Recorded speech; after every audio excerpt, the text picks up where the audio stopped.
तो नमस्कार दोस्तों, स्वागत है आपका फिर से मेरे एक ब्लॉग में। तो आज मैं ब्लॉग नहीं, मैं आज कुछ एजुकेशन पर्पस से आया हूँ और वीडियो बना रहा हूँ एजुकेशन पर्पस से। तो मेरा आज का जो टॉपिक रहेगा वो है भाई प्राचीन सिरमौर, कि प्राचीन सिरमौर क्यों और कैसे स्थापित हुआ था और क्या इसके दुष्परिणाम निकले।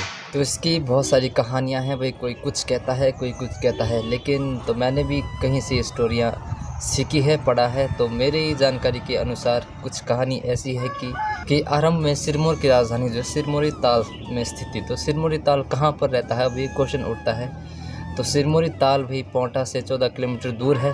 तो स्पष्ट रूप से पहले हम बात करते हैं सिरमौर और ताल। इसमें सिरमौर का अर्थ होता है भाई लोग और ताल का अर्थ है पानी, अर्थात कि यहाँ पर कोई पानी का बहुत बड़ी झील रही होगी या झरना रहा होगा, तो इसी नाम से यहाँ का नाम सिरमौरी ताल पड़ा। तो यहाँ पर एक बहुत बड़ी झील थी और इस झील के कारण यहाँ का नाम सिरमौरी ताल के नाम से जाना गया।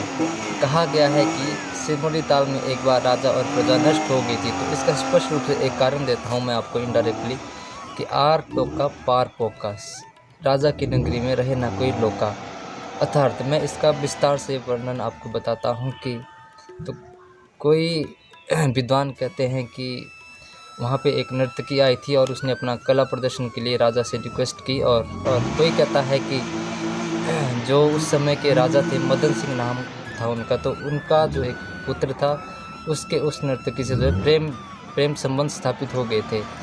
तो वो नर्तकी तो थर्ड क्लास पर्सन है और राजा उच्च घराने का, तो राजा का बेटा उस घराने से बिलोंग करते थे। तो इसी बीच राजा और मंत्रियों में एक ये गंभीर रूप से विषय समस्या बन गई कि अब क्या करें। तो प्रेम संबंध की वजह से राजा और मंत्री चिंतित हो गए और इसका समाधान निकालने के लिए राजा ने और उनके मंत्री ने कुछ प्लान बनाया। राजा ने उस नर्तकी को कहा कि यदि मैं आपको एक ऑफ़र देता हूं कि अगर आप मेरी एक शर्त पूरी करोगे तो मैं आपको अपना आधा राजपाट दे दूंगा। तो नर्तकी भी गरीब थी, नर्तकी तो बेचारी अपना प्रदर्शन करके दो पैसा कमाती थी, तो उससे भी शायद लालच आ गया होगा और उसने राजा से शर्त पूछी। तो राजा ने शर्त कही कि यहाँ पर एक टोका और पोका नाम के दो पहाड़ियाँ हैं, अर्थात एक साइड को टोका है एक साइड पोका है और बीच में एक नदी बहती है। तो उसमें हम रस्सी बांधेंगे तो एक सिरा टोका में रहेगा और एक पोका में, और इनके बीच तुम्हें चलना है, उस रस्सी के ऊपर चलना है। यदि तुमने अपना ये कला का प्रदर्शन दिखा दिया तो हम तुम्हें आधा राजपाट दे देंगे। तो जो नर्तकी थी वो भी थोड़ी लालच में आ गई थी और उसने राजा का ये प्रस्ताव एक्सेप्ट कर लिया। तो नर्तकी अपना कार्यक्रम शुरू करती है और वो टोका से पोका की ओर चली जाती है, मतलब इस साइड से वो दूसरी साइड चली जाती है रस्सी के बल पे। बीच में रस्सी थी बांधी, तो उस पे चल के वो चली जाती है टोका से पोका की ओर। अब फिर उसने पोका से टोका की ओर आना था, तो वो आ रही थी। तो मंत्री और राजा में उनमें चिंतित हो गए कि अगर इसने अपनी शर्त पूरी कर दी तो हमें आधा राजपाट इसको देना पड़ेगा।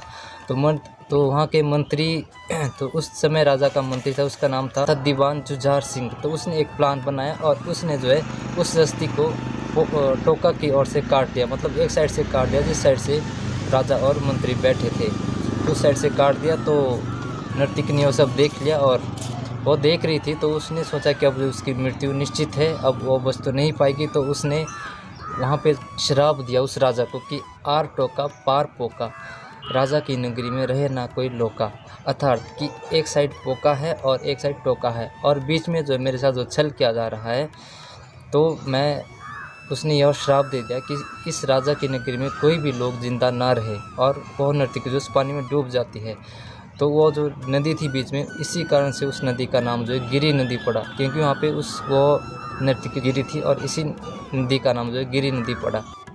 और इतने में ही भाई कहा जाता है कि इसी रात को इस नदी में बहुत ज़्यादा बाढ़ आई और ये सारा राजपाट था और सब कुछ बह गया और नष्ट हो गया पूरी तरह से। और सिरमौरी ताल के नष्ट होने के तत्पश्चात राजस्थान से एक महारानी लौटते समय उसने एक पुत्र को जन्म दिया और वृक्ष के नीचे, उस वृक्ष का नाम था डाक वृक्ष के नीचे एक पुत्र को जन्म देती है, जिसके कारण उसका नाम डाक प्रकाश पड़ा। और सिरमौरी ताल के नष्ट होने पर राजा कर्म प्रकाश ने जो है अपनी राजधानी को बनाने में के लिए जो घने जंगलों में निकल गए और वहाँ पर उनकी एक मुलाकात होती है एक बाबा से, तो जिनका नाम था बाबा बनकरी दास। बाबा बनकरी दास से उनकी मुलाकात होती है और इस विषय में जो वह उनसे चर्चा करते हैं और बाबा बनकरी दास के परामर्श से ही सन 1621 में सिरमौर रियासत की राजधानी को जो स्थापित किया गया, जो कि अभी वर्तमान में जिला सिरमौर का मुख्यालय है। तो कुछ ऐसी कहानी है। अब यह कहानी सत्य है या ऐसे ही बनाई गई तो बस पुराने लोग ही बता सकते हो। इतिहास में कुछ इस तरह की कहानी को लिखा गया है। तो आशा करता हूँ आपको ज़रूर पसंद आई तो ज़रूर से शेयर कीजिए और मिलता हूँ फिर अगले नेक्स्ट ब्लॉग में। तब तक के लिए thank you and ta-ta, take care, bye bye.